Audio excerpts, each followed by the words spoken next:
Bonjour Vincent, Bonjour, comment vas-tu? très bien.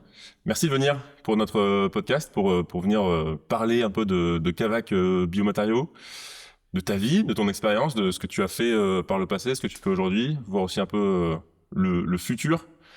Une première question assez basique. La question c'est de savoir qui es-tu déjà Vincent, d'où viens-tu, quelles sont tes origines. Raconte-moi tout ça. Je m'appelle Vincent, j'ai 63 ans.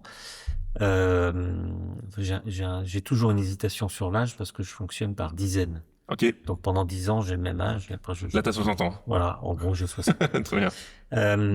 En fait, je suis mari, je suis père, je suis grand-père, je suis leader, je suis manager. Je suis collaborateur, je suis ami, et en fait, c'est différentes facettes de moi en étant la même personne. Donc, toute ma vie, j'essaye de construire et de cheminer pour être la même personne avec les différentes personnes que je suis amené à rencontrer. Très bien. Donc, c'est vraiment un chemin de vie. Voilà. Tu viens d'où à l'origine? T'es originaire de Je suis quelle part de originaire de France? la région Nord et je suis arrivé en région parisienne, j'avais 5 ans. D'accord. Voilà, donc je suis plus parisien que du Ok. Nord, mais les racines sont toujours importantes. Ok. euh, Parce qu'elles sont une attache. Ça reste une attache. Très bien. Et tu es grand-père. Grand-père à 63 ans? Voilà, Un exactement. jeune grand-père? Un jeune grand-père, ce qui est un vrai bonheur, de trois petits-enfants. Ok. Canon, trois petits-enfants. Ok, génial. C'est un vrai changement. Enfin, il y a... Ah oui, c'est une étape de vie comme de devenir mari, de devenir père. Devenir grand-père, c'est une vraie étape.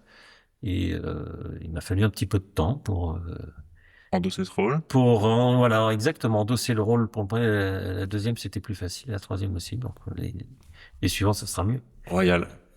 J'ai une pensée pour mes enfants qui sont actuellement chez leurs grands-parents, parce qu'on est sur une semaine de vacances scolaires. Et pour les parents aussi, avoir des grands-parents qui s'occupent des petits-enfants, parfois, c'est quand même assez royal. Et puis, c'est complémentaire dans la vie. Ouais. Ah, je suis sorti tous les soirs, je peux faire du sport le soir. Encore ce soir, je vais jouer au tennis. Enfin bref, il y a aussi un espace de libéré qui est créé grâce aux grands-parents qui est assez royal. Je voulais savoir rapidement, tu étais un bon élève à l'école,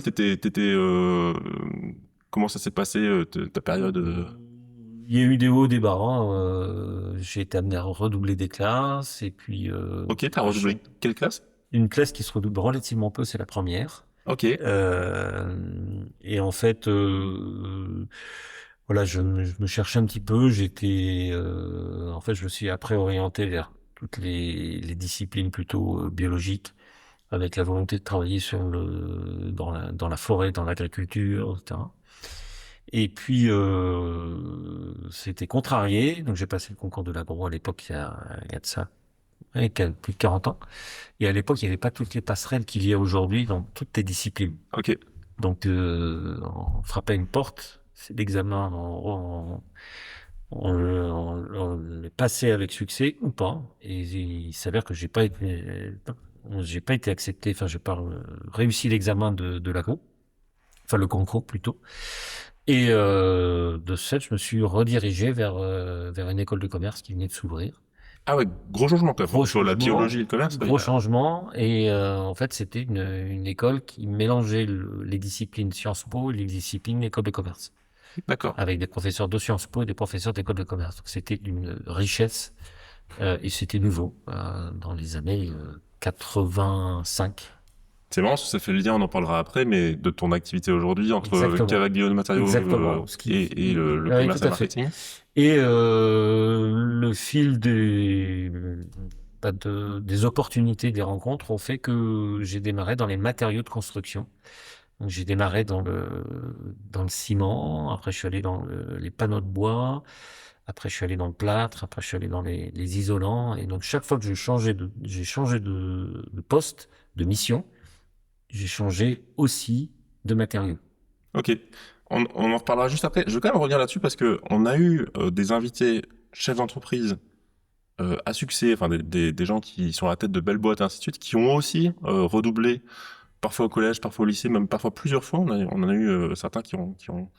Et je trouve que c'est un message d'espoir aussi en fait qu'il y a ce truc de tu peux être moins bon, en tout cas pas le meilleur de la classe, voire parmi les derniers, redoubler, ce qui est souvent vu comme un truc assez négatif. Alors ça change peut-être un peu maintenant, mais toi, enfin ce souvenir de première là où tu redoubles, c'est quoi qu'est-ce qui se passe en fait? C'est quoi En les étapes? fait, j'ai redoublé la première, donc en scientifique. Donc c'était à l'époque, alors plus les équivalents aujourd'hui, mais c'était Hmm, la section C. ok. Je redouble en C parce que j'avais pas, je voulais faire une prépa. Et en fait, en redoublant la C, je suis encore moins bon que la première Ah année. mince. Et donc, en cours d'année, je change de section et je passe en D. Donc enfin, la section qui est plutôt biologie, géologie, sciences de la nature, en fait. Ok. Voilà. Et là, grosse révélation, là T'aimes où ça? j'étais dernier, je deviens le premier. Ah oui, ok. Et donc, Maturité aussi, peut-être un truc et donc, bah, enfin, en fait, j'ai réalisé que c'est là que je devais être. ok. Et c'est les résultats que j'ai eus dans cette filière bah, m'ont permis de rentrer en prépa et de passer le concours de la compta. Ok. Voilà. Et j'aurais pas eu ce passage-là, je pense que Ouais.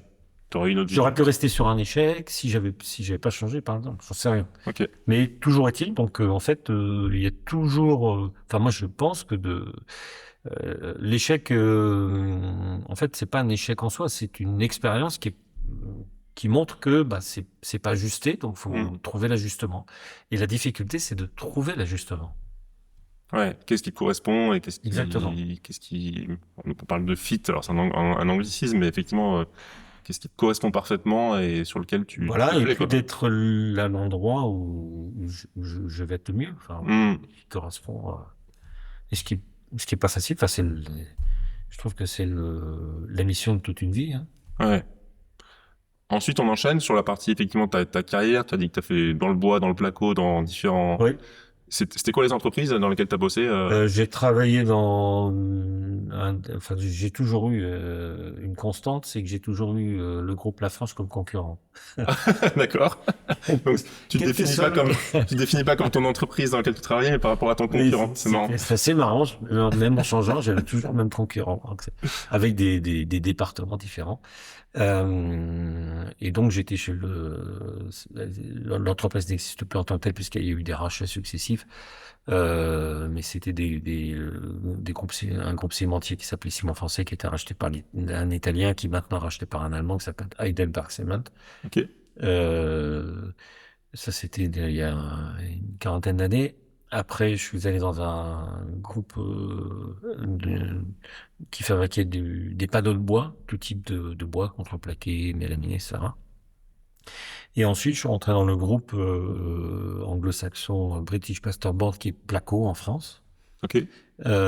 qui ensuite a été racheté par Saint-Gobain. C'est comme ça que je suis rentré dans le groupe Saint-Gobain. C'est ce que j'allais dire. Moi, pour moi, Placo, c'était Saint-Gobain, mais Et à avant, l'origine, à c'est... l'origine, c'était anglais, oui. Ok, d'accord. Voilà, c'est une entreprise française qui a été reprise par des Anglais Et et ensuite... Saint-Gobain a racheté cette entreprise. ok.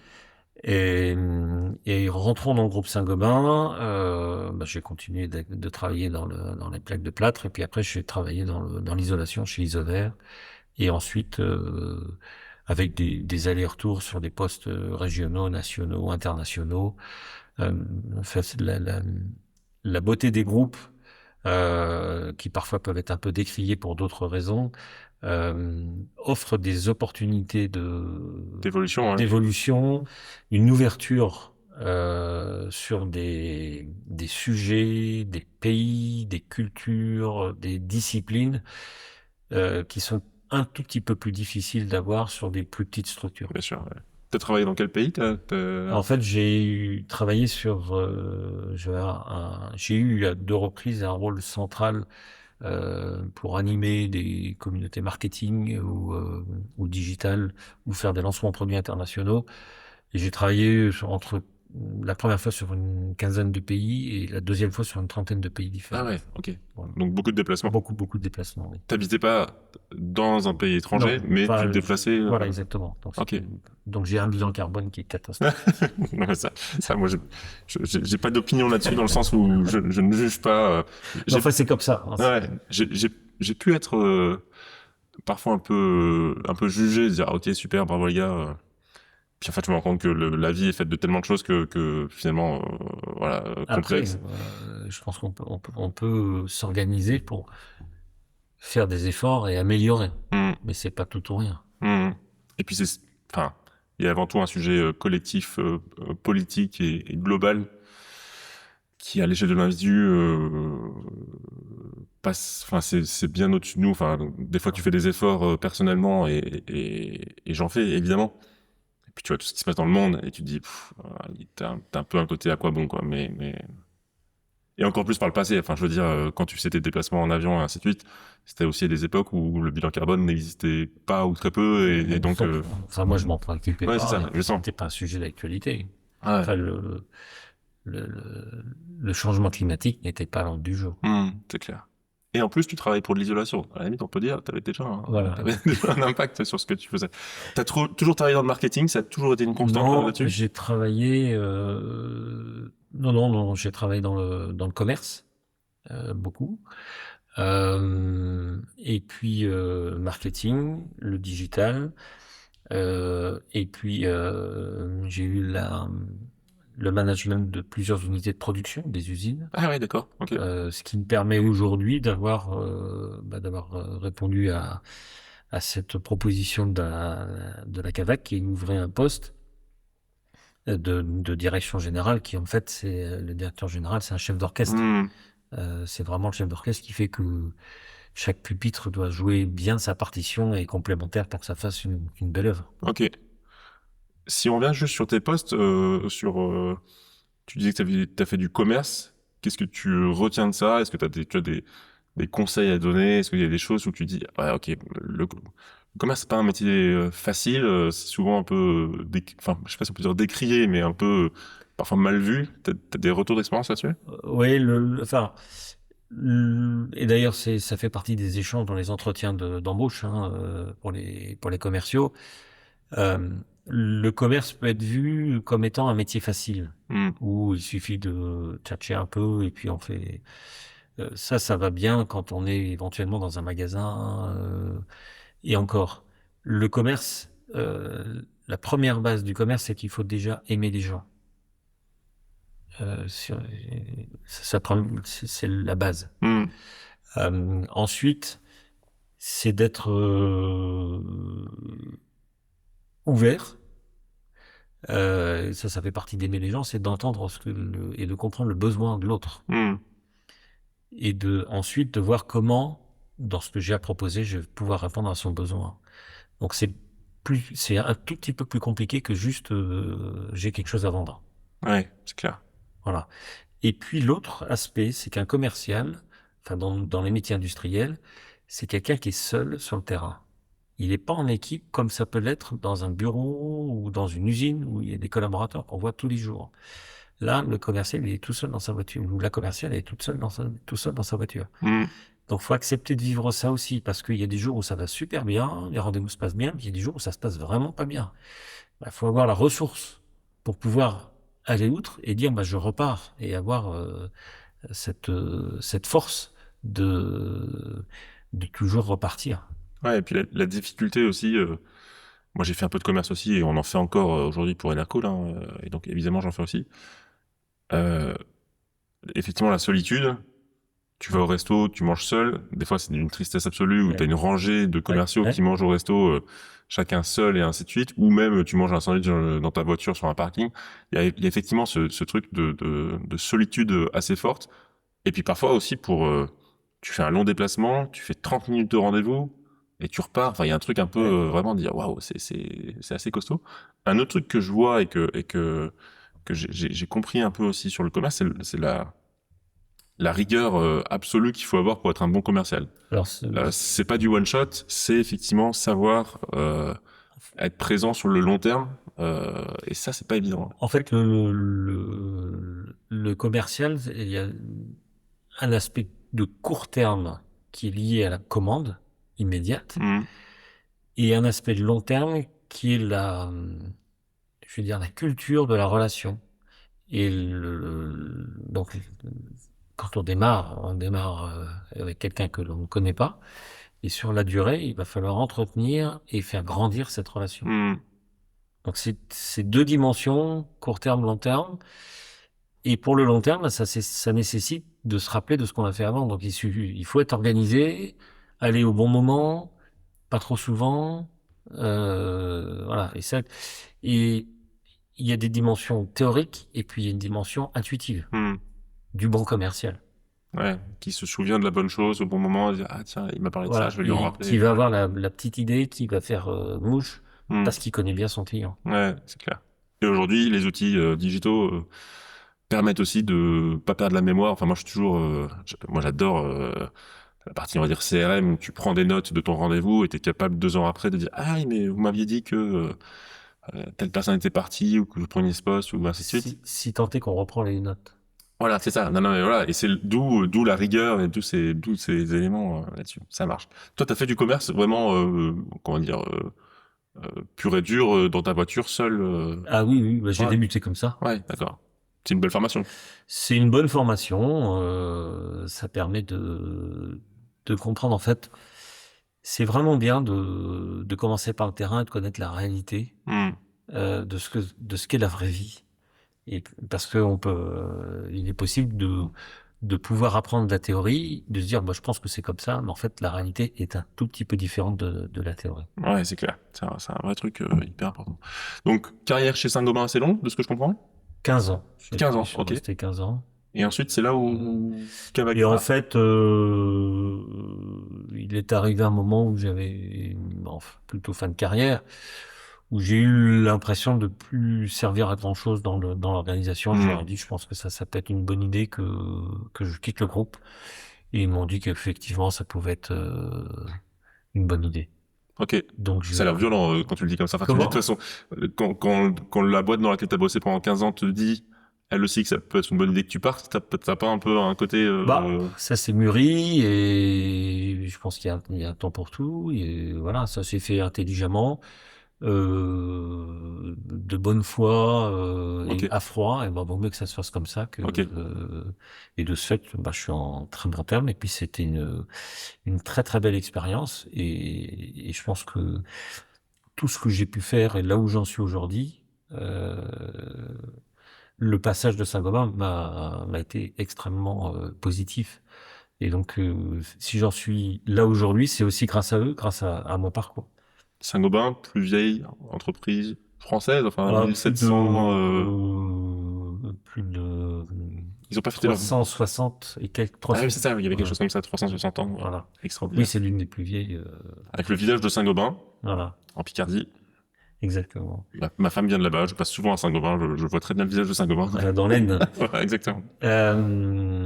Voilà, et donc, et quelque chose qui m'anime, bah, même étant chez Saint-Gobain, toujours d'ailleurs, et que j'ai largement découvert en travaillant dans l'isolation, bah, c'est toute la dimension, à l'époque, ça s'appelait développement durable, à l'occasion il y a une quinzaine d'années du Grenelle de l'environnement, Mhm. qui m'a vraiment fait prendre conscience de la partie environnementale au sens large. Il n'y a pas que le climat, il n'y a pas que la biodiversité, il n'y a pas que l'eau, enfin c'est un ensemble. Donc ça m'a vraiment animé dans tous les postes, plus ou moins, de façon plus ou moins importante. Et c'était un peu les prémices du RSE, il y a une vingtaine d'années. Et, et puis, en quittant le groupe, ce qui m'intéressait, c'était de dire, compte tenu de mon expérience dans les matériaux, je me suis dit, bah, en fait, comment je peux être utile pour essayer de faire bouger un peu les lignes dans la transition environnementale dans le domaine du bâtiment, qui est un domaine extrêmement large. Ouais. Et puis, donc, je me suis posé quelques questions. Je suis allé sur différentes pistes que j'ai exploitées. Ça, Et- t'étais encore chez Saint-Gobain? non, non, Tu, c'était une tu fois que je suis pars, parti. t'as rien, t'as pas de boulot derrière, tu dis... Voilà, je me dis, bah, je vais réfléchir, qu'est-ce que je vais faire? Et je me suis dit, en fait, si, pour faire, excuse-moi, t'as quel âge à ce moment-là? j'ai 60 ans. Ah, donc c'est il y a pas longtemps. C'est il y a 4 ans. Ok, d'accord, donc c'est récent, ok. Ouais, ouais. Et donc je me dis bon bah où est-ce que je peux être je peux essayer de faire bouger un peu les lignes et je me dis finalement c'est dans un conseil d'administration qui est le cœur de l'entreprise, le cœur de la stratégie essayer de porter ces idées de transformation environnementale, bien carbone, etc., etc. Et donc, je me forme pour être administrateur. Et donc, j'ai pas encore de poste d'administrateur, mais ça sera. Tu peux te former pour être administrateur. Voilà. Je savais pas que. Ouais, il y a des formations pour. Ok. Bah, ça te permet de rebalayer certaines disciplines, les finances, le juridique, enfin la gouvernance. Qu'est-ce qu'une bonne gouvernance? Enfin, euh, et euh, et donc je me dis tiens moi je vais aller là. Puis entre deux, un jour je reçois un maire de la Cavac qui me dit voilà on ouvre un poste, on a identifié. Est-ce que ça vous intéresse? Moi, je connaissais pas la Cavac. Et en fait, je regarde un petit peu et je vois le produit, je vois l'environnement. Et je me dis, mais en fait, c'est juste extraordinaire. C'est le croisement de toute ma carrière professionnelle dans le domaine du bâtiment et ce dont j'ai rêvé au démarrage qui a été contrarié, puisque j'ai pas pu aller dans le domaine agricole et là, je le retrouve. Je retrouve toutes ces dimensions-là. Et en fait, dans le poste que j'ai aujourd'hui, il y a un croisement de l'agriculture et de l'industrie qui sont absolument passionnants parce que les deux se nourrissent de façon incroyable. Comment la Cavac, il te trouve? Comment il t'identifie Bah merci LinkedIn. C'est sur LinkedIn. Ok. Incroyable. Ah oui. C'est-à-dire que t'es quoi? T'as une page sur LinkedIn? Bah j'ai mon profil. Tu postes un peu ou même Non, pas? bah je suis un peu actif Ok. ou j'ai certainement dû faire des choses, je sais rien. Enfin en fait, ce que j'ai appris de cette période-là, je le faisais intuitivement, mais j'ai peut-être un peu plus théorisé. Euh, c'est que d'être statique ne fait pas avancer. Hmm. Le fait d'être tout le temps en mouvement, même si c'est pas forcément, enfin, faut essayer d'être plutôt dans le bon mouvement, mais faut pas rester, enfin, Fais des choses, quoi. faut Ouais. faire des choses. Ouais. Voilà. Faut pas rester juste à rien faire ou se dire bon, bah, c'est comme ça. Puis, voilà. Même si c'est difficile, faut y aller. Hmm. Alors, idéalement, fais des choses dans le bon sens, Voilà. mais à minima. Parfois, enfin, ça m'arrive de faire des erreurs. Hmm. Ouais. Et on a sûrement fait plein de choses qui n'ont pas fonctionné et on s'en rend pas compte, mais parmi la somme de ces choses qui ont été faites, il y en a qui ressortent et Voilà, qui font que et ça prend, peut-être quoi. que bah, ce que je faisais à cette époque-là, comment ou les personnes que j'ai rencontrées, j'en sais rien. Enfin, Ouais. toujours est-il que ça s'est traduit par un mec que je reçois. Excellent. On va parler de la Cavac juste après, mais j'ai quand même un petit point sur. Tu pars de Saint-Gobain, t'as 60 ans, Hmm. donc t'es pas encore à la retraite. Hmm. T'as la sensation de prendre un risque ou financièrement t'es suffisamment à l'aise pour te dire, bon, au pire, j'ai la retraite qui arrive dans X années, 3, 4, 5 Alors, ans, et donc ça va aller, ou t'as quand même un petit risque qui est pris là-dessus? alors, il y a deux aspects. Il y a effectivement l'aspect financier qui est essentiel Hmm. parce que ça apporte quand même une certaine tranquillité d'esprit. Ça permet de voir les choses un peu autrement. Et la deuxième chose, c'est psychologique.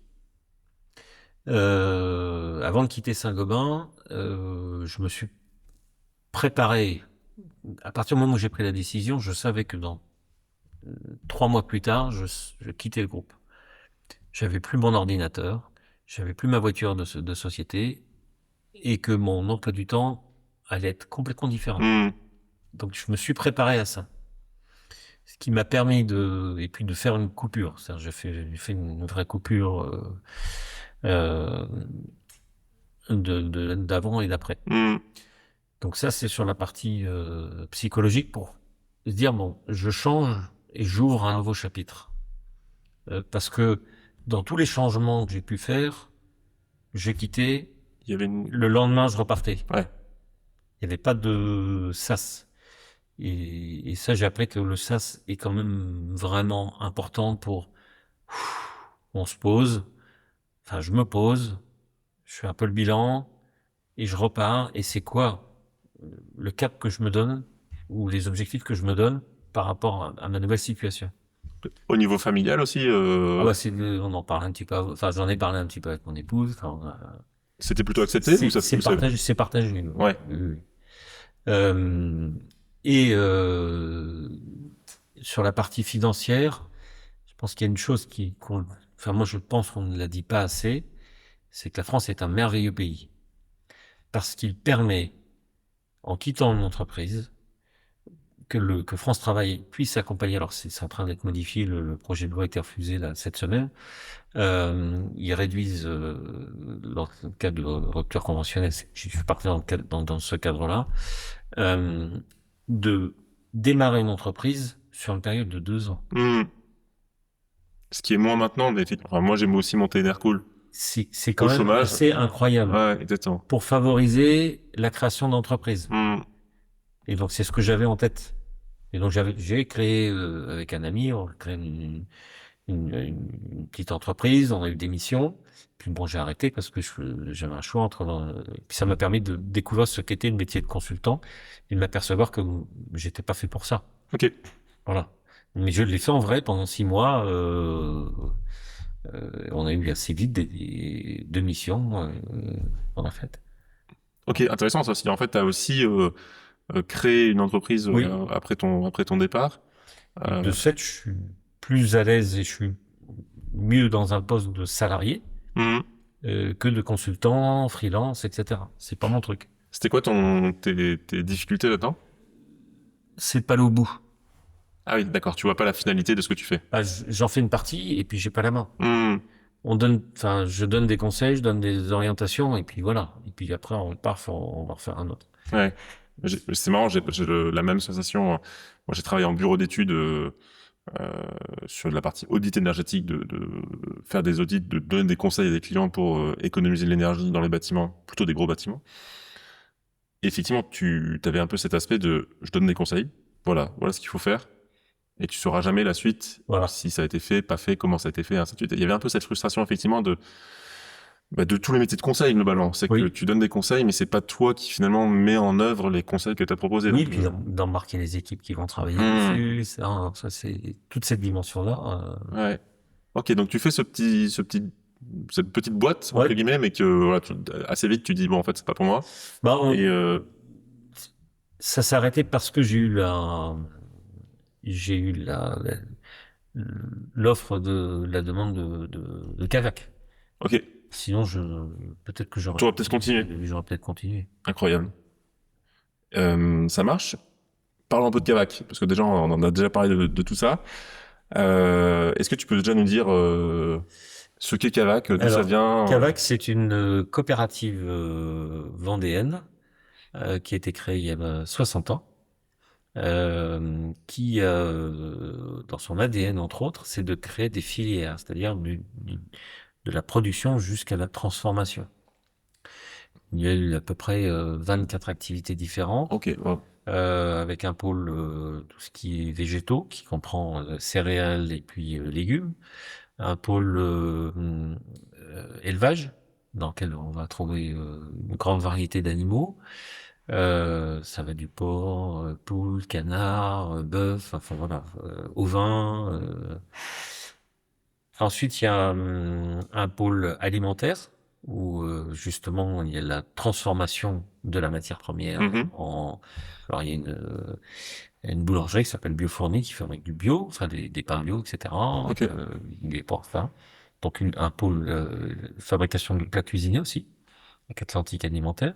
ok, Et puis je terminerai. Et puis un pôle de distribution, donc distribution gamme vert. Sous l'enseigne gamme vert. Alors c'est pas tous les gammes verts de France, hein, c'est sur la région. Et puis un dernier pôle qui est l'agro-transformation. C'est donc la transformation de produits agricoles en matériaux. C'est l'activité dont j'ai la responsabilité. Et c'est sur la transformation du chanvre en isolant, qui a été créé de toutes pièces par la Cavac il y a une quinzaine d'années. ok. Qu'on revienne juste sur la partie coopérative, Oui, que tout le monde comprenne bien. Coopérative, c'est des entreprises qui se rassemblent, des agriculteurs des agriculteurs principalement. qui se Ouais. rassemblent, et puis une organisation qui exécute la stratégie que les agriculteurs décident. D'accord. D'un point de vue des statuts, des points du fonctionnement, comment Il y a une ça fonctionne? gouvernance qui est faite par un conseil d'administration et puis un bureau. qui est piloté par les agriculteurs, et puis un comité de management qui travaille de façon étroite avec le bureau. Et il y a à peu près, en gros, c'est 4500, 5000 opérateurs. Ok. Et puis, la coopérative fait 1,4 milliard au De chiffre global, d'affaires? de chiffre d'affaires au Ok. global, toute activité confondue. Ok. C'est énorme. Voilà. Et nous, notre activité pèse plus de 20 millions d'euros. Ok, excellent. Donc, tu dis qu'il y a des milliers d'agriculteurs ou 900? 5000. 5000? Ok, Ouais. 5000. Ouais.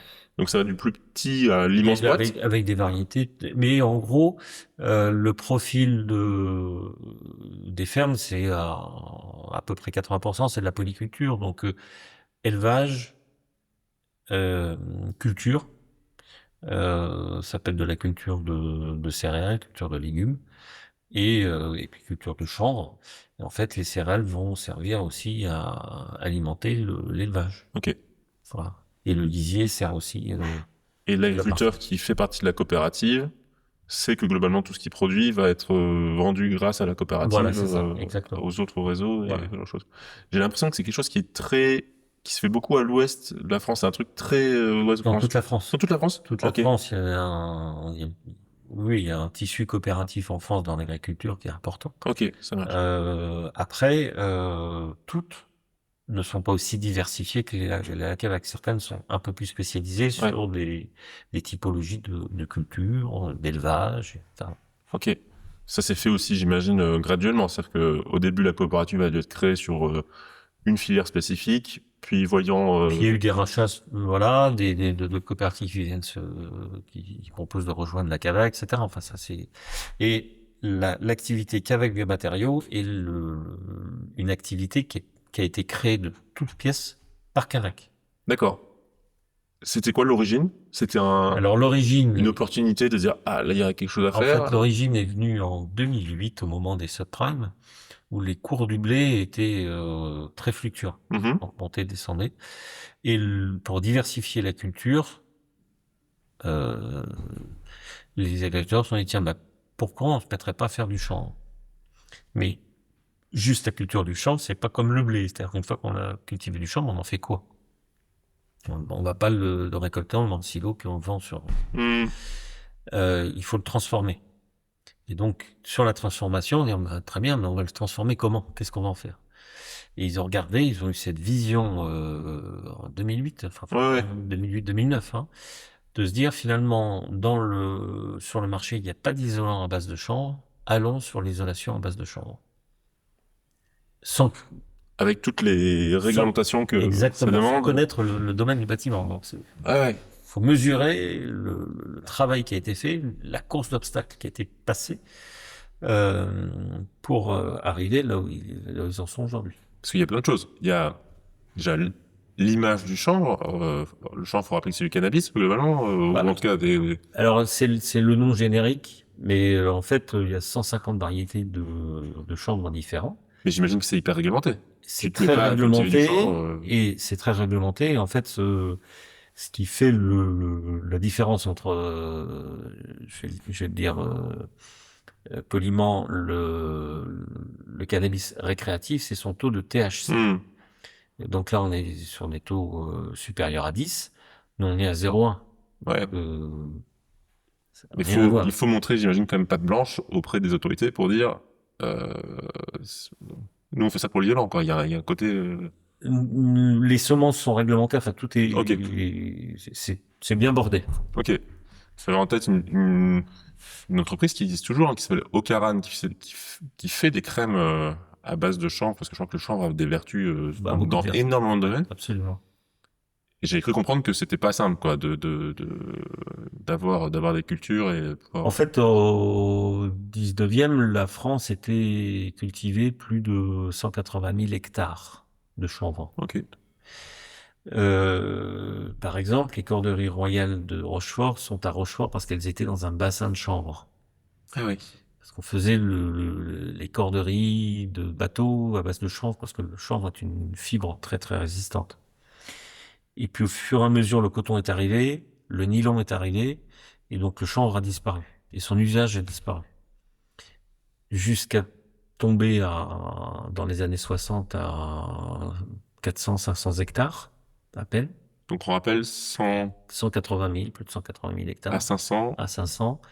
Et arrêt total, interdiction de cultiver le chanvre pour des raisons comme disait. récréatives. Ok.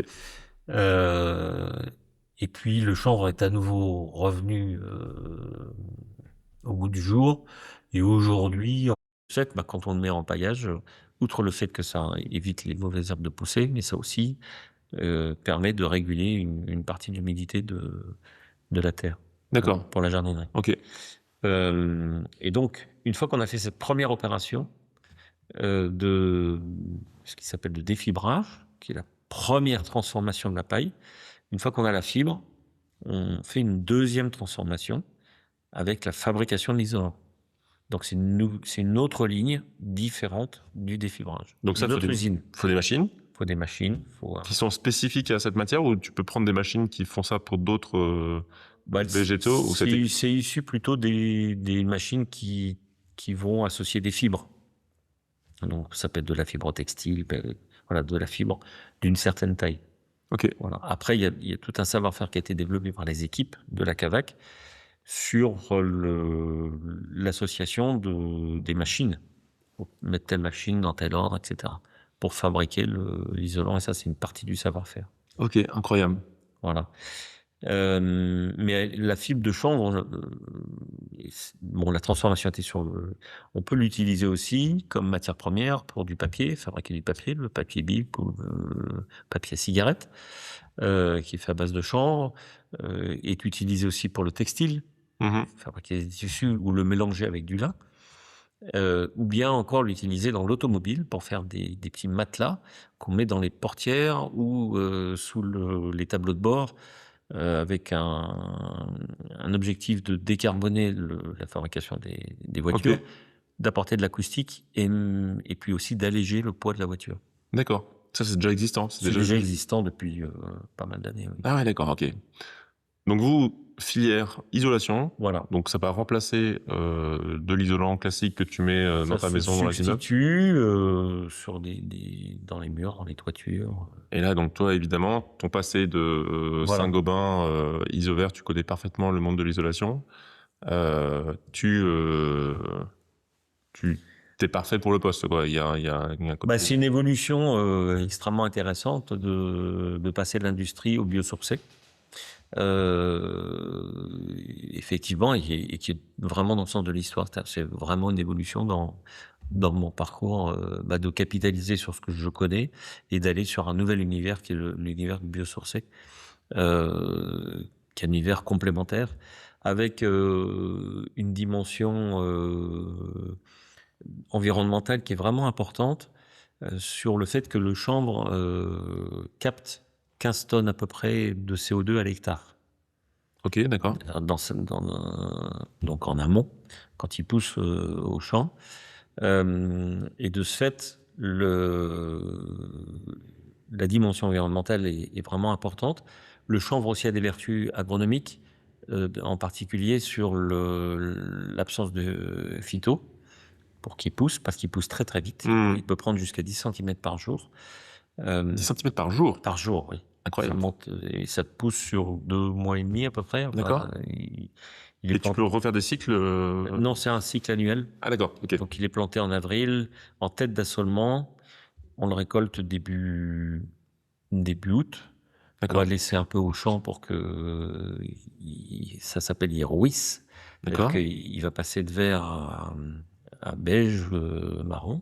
D'accord. C'est la pectine qui se décompose, qui va permettre ensuite de passer la paille dans l'usine pour séparer ce dont je parlais tout à l'heure, la chanote, le petit granule, le copeau de bois, et puis la fibre. D'accord. Et ensuite, quand on l'a récolté fin septembre, on peut replanter dessus le blé d'hiver. D'accord, donc c'est complémentaire en fait à la production de blé. C'est vraiment une tête d'assolement, oui, complètement. C'est vraiment intégré. Une tête d'assolement? Oui, c'est-à-dire qu'on sur une parcelle, on commence par du chanvre, puis on va suivre du blé, puis après d'autres. D'accord. Et au bout 4-5 ans, on revient avec du changement. Ah, tu fais pas ça chaque année? Non. D'accord. Non, on fait tourner sur les parcelles. Ok. Voilà. Donc, de ce fait, pour les eaux de ruissellement qui arrivent, comme il n'y a pas de phyto, ça permet d'avoir une eau de meilleure qualité. D'accord, ok. Et donc les agriculteurs, c'est principalement des producteurs de blé qui font ça? Oui, enfin, ils font du maïs, ils font du colza, Ok, d'accord. ils font d'autres variétés. Ok. Et ça vient en complément.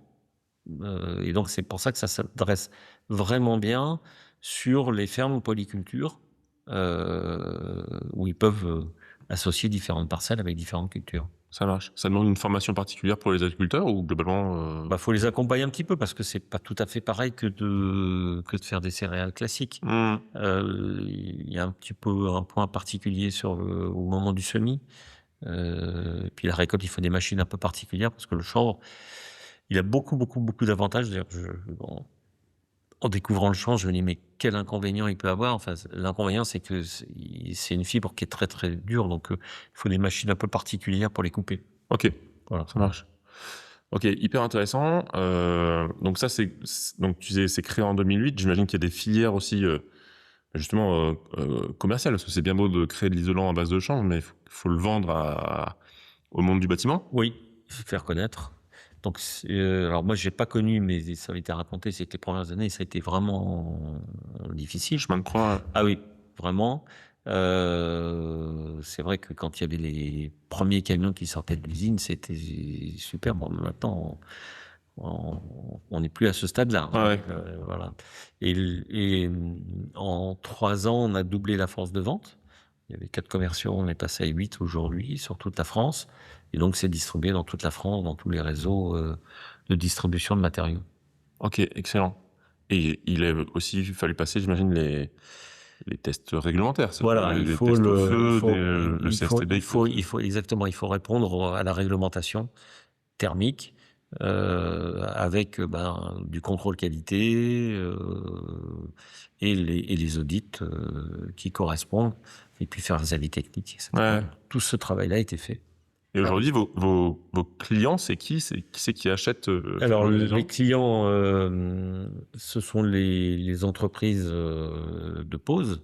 Donc, ça peut être le plaquiste, ça peut être le maçon, c'est l'entreprise tout corps d'État qui va faire de la rénovation. Ça peut être le charpentier, ça peut être aussi l'entreprise qui va faire de la préfabrication, c'est-à-dire qui va construire des murs ou des maisons de façon industrielle. Et donc, on le commercialise par le réseau de distribution de matériaux, assez classique, professionnel ou plus grande surface de bricolage. Ok, qui a un réseau qui... Ils ont des magasins, enfin des points Mais de qui est vente. pas Cavac. Non. Non, là, c'est des réseaux... Non, des réseaux... nous sommes industriels, donc on vend à des distributeurs. Ok. Et ensuite, charge à eux de vendre ensuite derrière. Ça marche. D'un point de vue production, aujourd'hui, c'est une usine qui tourne à plein régime ou il y a encore... On tourne... aujourd'hui, on tourne... voilà, on peut augmenter, on peut encore multiplier par 2 nos productions. Aujourd'hui, on est en équipe de 2-8 avec une ligne et on peut passer à 3-8, on peut mettre une deuxième ligne. Voilà. Ok. On en a... Et il y a de la croissance Il y a de la croissance. Alors, le monde du bâtiment... Le monde du bâtiment se porte pas très très bien. Mmh. Il y a la construction neuve et il y a la rénovation. Il y a un gros travail à faire sur la rénovation pour rénover les maisons, les immeubles. Enfin, il y a un gros travail. Ouais, d'accord. Ça marche. Hyper intéressant. Toi, là-dedans, dans ce rôle finalement nouveau de directeur général, parce que comment ça se passe? T'arrives, voici le nouveau DG, Vincent. Comment tu fais ta place dans des équipes qui sont déjà là, ou alors il y avait un renouvellement? Enfin, comment ça se passe? Alors, j'ai succédé à quelqu'un qui est parti, donc que j'ai pas rencontré. Je pense que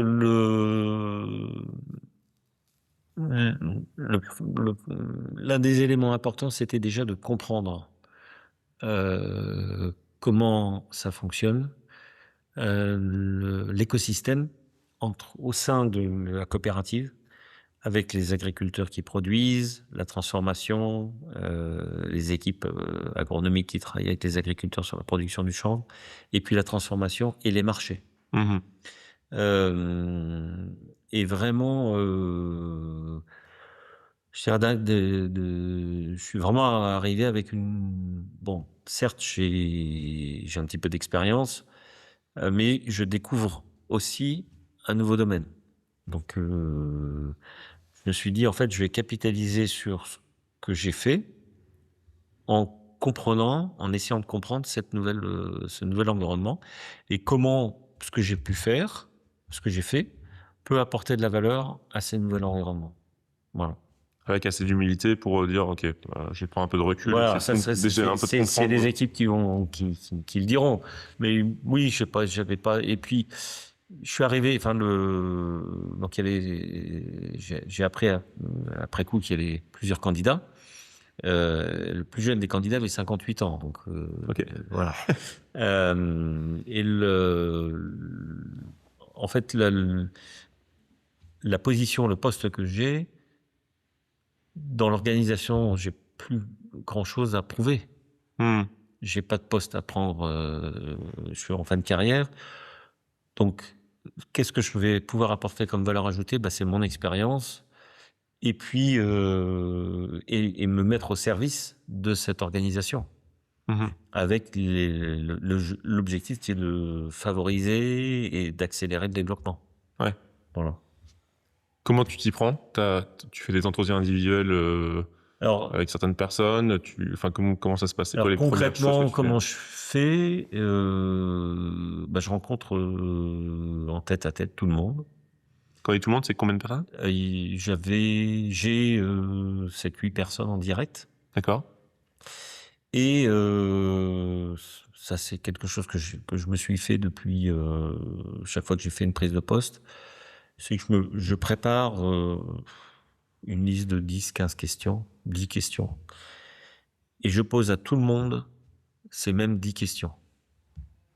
Et ça me permet d'avoir je vais pas dire une bonne compréhension, mais une compréhension de comment chacun se situe par rapport à l'organisation, par rapport au sujet de l'entreprise. C'est quoi tes questions? Tout de suite, je suis curieux. Peut-être Euh, pas les 10, mais tu vois, si t'en as une ou alors, deux, je c'est les ai quoi les... plus en tête, mais parmi les 10 questions, c'est quoi vos priorités du moment? C'est quoi les objectifs de l'entreprise? Hmm. Euh, Qu'est-ce que vous verrez? Alors, il y a une question que je pose, y compris là, pour le coup, à tous les opérateurs quand je fais des visites sécurité, ou euh, si vous aviez une baguette magique à un coup, qu'est-ce que vous feriez? Et cette question est d'une richesse incroyable. OK. C'est quoi les réponses que tu peux avoir là-dessus? Bah, ça dépend tout dépend de la personne à qui je pose la Mhm. question.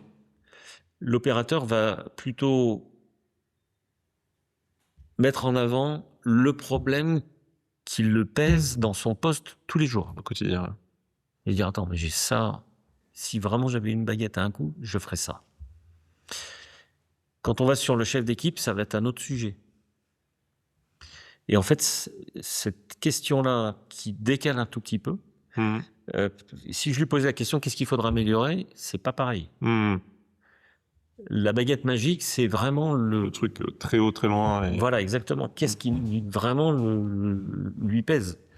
Et ça, c'est vraiment important de savoir parce que qui mieux que la personne qui est sur son poste connaît l'environnement de ce qui fonctionne bien et moins bien. Mhm. Et donc, et je termine souvent par cette question. OK. Et ça permet d'avoir bah, une somme de sujets intéressants. Ouais, donc après, t'agrèges un peu tous ces sujets-là. Voilà. Et puis après, au fur et à mesure, bah, c'est de mettre en place, comme c'est une petite organisation qui est en développement, bah, il faut qu'on structure petit à petit. J'ai appris à pas aller trop vite, et puis de ne pas plaquer ce que j'ai pu faire dans des grosses organisations, dans des plus petites. C'est pas parce que ça fonctionne à un endroit que ça fonctionne dans un autre. Mhm. En revanche, m'inspirer de ce qui a pu être fait et comment je l'adapte, la vitesse, le dimensionnement et puis la profondeur. Ouais, ok. Voilà. Ok. Ça fait maintenant 3 ans que t'es à la tête de Cavac Biomatériaux. Oui. C'est quoi la suite? C'est quoi les prochaines étapes, tu vois, de ton métier et puis de la filière même, tu vois, les prochaines étapes, c'est de poursuivre le développement de l'isolation chambre et d'augmenter la production de fibres, et donc de les déboucher sur le fibres et puis de développer la culture du chambon. Donc c'est vraiment toute la chaîne. élargir tout ça. Donc aller au-delà de l'isolant, c'est ça que tu veux dire aussi? Ou principalement rester sur l'isolant Bah, il y a l'isolant et puis toutes les fibres que l'on produit ne sont pas ne passent pas toutes dans l'isolant. Donc on vend aussi un peu en papeterie. Ok, Donc c'est aussi de se développer sur ces marchés ok. dans une moindre mesure que Ouais, ouais. l'isolation, évidemment. Et sur la partie isolation, tu vends à des distributeurs. Oui. Le but, c'est quoi? C'est de vendre plus à ces mêmes distributeurs ou trouver des nouveaux distributeurs qui sont pas encore En fait, alignés sur le chanvre c'est de développer l'usage de l'isolation chambre. Ok. Avec les bénéfices que l'isolation chambre apporte sur le confort d'été, par exemple, Ouais. ou le confort d'hiver, du fait de cette capacité d'absorption et de désorption, de régulation hygrothermique, Mhm. donc humidité et de la thermique. Voilà, donc de le faire savoir auprès de la maîtrise d'ouvrage, donc c'est ceux qui vont passer les commandes Ouais. de travaux, et puis la maîtrise d'œuvre, c'est ceux qui vont justement travailler au choix des matériaux. Donc voilà, Ouais, donc c'est même pas auprès des distributeurs finalement qu'il faut, enfin il faut aussi leur parler, voilà, et il faut aussi aller parler aux donneurs d'ordre. sur Et, toute la filière du bâtiment. ouais. J'imagine il y a un peu de, je sais pas si on appelle ça du lobby, mais en tout cas aussi d'aller. De la prescription. Ouais. Et puis de faire savoir aussi, ce qui est vraiment important, c'est que dans la filière bâtiment, l'approche de la Cavac est unique. Parce que quand on achète un mètre carré de biofibre isolation, c'est toute la chaîne que l'on fait travailler, l'agriculteur, parce qu'on lui apporte un revenu, et en même temps, on a un impact positif sur la terre, puisqu'il y a zéro phyto, et la racine, qui est une racine pivot qui va assez en profondeur, c'est le meilleur aérateur naturel de la terre. Ok, excellent. Donc, il n'y a que des points positifs. Ouais. Et c'est de l'emploi local, agriculteur, industriel, parce que vous êtes une industrie basée en Vendée. Et en fait, on va de l'agriculteur à l'artisan. Ouais, c'est incroyable. Et ça, c'est unique. Alors, les autres industriels achètent de la matière première, la transforment et font leur produit. On travaille avec du vivant. Les agriculteurs, c'est 100% Vendée ou c'est plus large? On est sur un rayon de 150 km D'accord. de l'usine, donc on est un peu sur les départements limitrophes. Ah, c'est le fameux truc de quand tu achètes effectivement un produit, c'est dur de se rendre compte toutes les filières qu'il peut y avoir derrière. On peut le regarder juste sous un angle d'isolant. Mmh. En fait, c'est plus que ça. Ouais, c'est une action, quoi. C'est une action bonne pour l'environnement et bonne pour l'agriculture. Ouais. Et pour l'emploi local et pour plein de choses. Exactement. Ok, c'est incroyable, ça marche.